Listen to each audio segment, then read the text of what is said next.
Hello. Today I'll be talking about teaching composition in the instrumental music classroom. I looked at the pros, the cons, and the different methods. So, how did I get to this topic? Originally, I planned on doing something that had to do with the Suzuki method. You string players out there know what I'm talking about. However, there wasn't much available connecting it to public school teaching, which is what I wanted to focus on. Last semester, in my instrumental methods class with Dr. Healy, we took one day to talk about composition, improvisation, that sort of stuff. However, I feel like we only scratched the surface of what I wanted to learn about it. So I came up with 3 questions to narrow down that general topic of composition. First, how does one teach composition? Next, what are the benefits of teaching composition? And finally, are there any drawbacks to teaching composition? So, why am I interested in teaching composition? If you didn't know, I'm a self taught composer. I compose all the time for fun. And I am self taught because there weren't classes available when I was going to public school growing up. Nothing in high school, nothing middle school. It just wasn't available. However, I did take one class at the music school that I went to, so outside of my high school. And I took that senior year. That's where I really discovered how much I love composing. Otherwise, if I didn't take that class, I never would have known. And as you can see, these 2 little pictures down there, those are probably from when I was 8 years old. Those are my first compositions. And I was just really discouraged because, you can see a lot of issues in the note heads and the writing down there. But I was just discouraged. So it was a shame that I only discovered my passion later in life. So that being said, I want to give children the opportunity to compose in order to express themselves and explore music on a deeper level. So my research process. First, I started on ASTA, the American String Teachers Association. That journal had shorter articles and nothing really too substantial. Only some were peer reviewed, and Roosevelt only owned editions from 2006 to about 2013, so there's nothing too current for me to work with.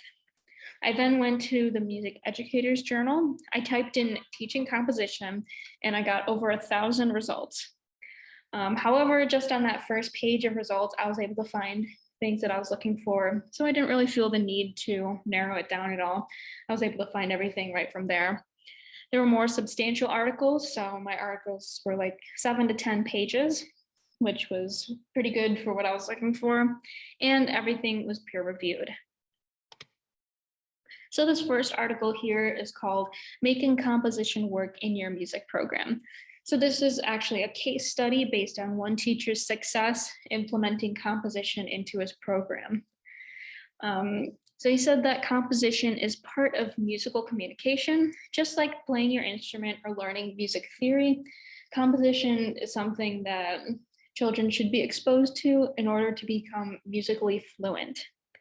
There's also tends to be a trend in one-way communication, so just the teacher telling you what to do, what to play, what to learn music theory-wise. But composition is a great way to introduce 2-way composition. It'll be the teacher giving the assignments and the students composing and creating their own thing. So the case study was at Adams Central Community Schools, is in Indiana. They said, just start composing. You could start from an inspiration from another art form. You can start with just a simple melody on your instrument. You could always start with basic limitations and then expand. So start with just assigning a melody, then maybe later in the semester, you can assign to write an accompaniment. And also give specific framework, because if you just tell students to compose, they're not going to know what to do. So framework will keep them on task and keep them successful. Next, it's great to create a positive environment. There's always something good in composition. Even if someone comes in with one measure, there's always something good in that one measure. Finally, there's no limits with how far students can go in their composition. It's great if they have 2 measures, But if you set the limit to 2 measures, that's all they're going to write. So if you open up your expectations, they can come back with really amazing works. The next article is How Composers Approach Teaching Composition, Strategies for Music Teachers. So this article is really interesting to me because it was a collaboration between music teachers and professional composers. So you really get that mix of both professional and teachers of how to actually teach composition. And they went over the process of writing a piece of music.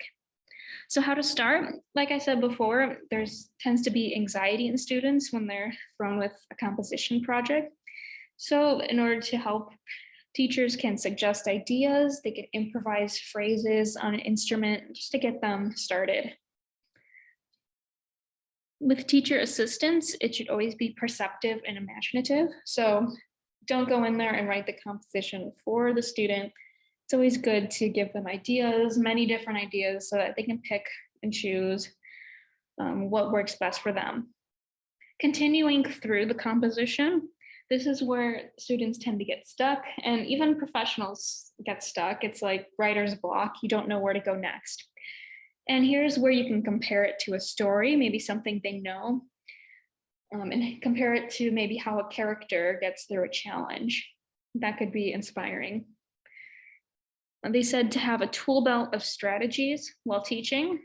So if the student doesn't know where to go next in the composition, you could suggest repetition, or maybe if it's an advanced student, you could suggest a fugue pattern, something like that. And finally, how to end the composition. They always say to keep the end in mind. So what does this mean? While you start composing, kind of have an idea of how you want it to end, so that way the end isn't rushed or unthought out, or anything like that. And the last article here is called Creating Compositional Community in Your Classroom. So for this one, just described different strategies. So it answered one of my big 3 questions. So first, it talked about convergent versus divergent thinking. Convergent is preparing for the common goal. So your basic everyday orchestra class, preparing for a festival or concert. Divergent thinking is where there's multiple correct answers. So this is your improvisation, composition, creative thinking. Oftentimes, there's no specific composition teacher, musicologist, music history teacher at a public school. So this article talked about how music teachers are the jack of all trades. So they need to have at least a little bit of knowledge in all of these different fields in order to give students a well-rounded music experience. And this article also talked about composition is not a replacement for performance-based instruction. It's not taking over. It's just additional experience for the students. Now, here are the strategies that this article listed. There were a lot of really interesting creative ones that I liked, and there were 3 different categories. So the first one is repertoire. So through the repertoire that you study with the students, you can actually learn some composition elements. So the first one here is conversation. So actually talk about the piece that you chose. Why did I choose this piece? What are we learning from this? The second one is you could meet the composer if that's available for you. And now during COVID times, when everyone has a Zoom account, it makes it even easier. If the composer lives across the country, you could see if they can Zoom in, or you can have a little interview with the students. Next, you could commission a piece or collaborate with college students if you live close to a college. It's a really good way to expose your kids to composition. And as a teacher, you can even bring in your own compositions. It's really motivational when they can see the teachers working on the same thing as they are. Next, the next category is divergent thought, convergent goals. So what does this mean? It means thinking about a convergent element. So for example, you can talk about mode or rhythm and use that in composition. So compose a piece based on those elements. Also, what an exercise that I really liked was taking a hard rhythmic element from the piece and maybe changing the notes, making it a composition exercise. I mean, you're killing two birds with one stone. You're learning the rhythm and you're doing a little creative composition on top of it. Finally, the last category they mentioned was student participation. So one activity that I thought was interesting was you could create a menu of composition projects with varying parameters, lengths, contexts, and students can choose which one they want to do. So even in the assignment itself, you're giving kids creativity. Next, it's a good opportunity to talk about feedback skills. So if you're showcasing different compositions, or even if they're not finished, just like showing the creative process, it's a good opportunity to talk about feedback, not just slandering your classmates' compositions, but giving constructive criticism, compliments, again, creating that positive environment. Lastly, they talked about creating opportunities within the community or school to showcase compositions. So concerts, awards, and other events in the community could be great for students, for motivation, and for just trying composition, putting themselves out there. All right, so my next question was the drawbacks of composition. Now, the main one that the articles addressed was time. So it takes time away from planning, from concert preparation, rehearsal time. However, if you're creative with it, like the last slide where I was talking about taking those hard rhythmic elements and composing something on top of it, you could really, again, kill two birds with one stone. So you're learning the piece, but you're also being creative and composing with it. But again, yes, it does take time, but we'll get to the pros of composition on the next slide, and you'll see hopefully the pros outweigh the cons. And the next one isn't really a drawback, but it's something where teachers are hesitant to teach composition because they're not formally trained themselves. And this I can combat with when I graduate, I will be certified to teach instrumental classroom, but am I good at the flute? No, I'm terrible. Even in the orchestra setting, I have a handle on all the instruments, but am I going to be as good a bass player as the high school students that I could potentially teach? No way. But I will be certified to teach, and I know enough about the instrument that I will be able to teach effectively. And it's the same thing with composition. Can you write a symphony? Probably not. But do you know how to draw notes on the staff?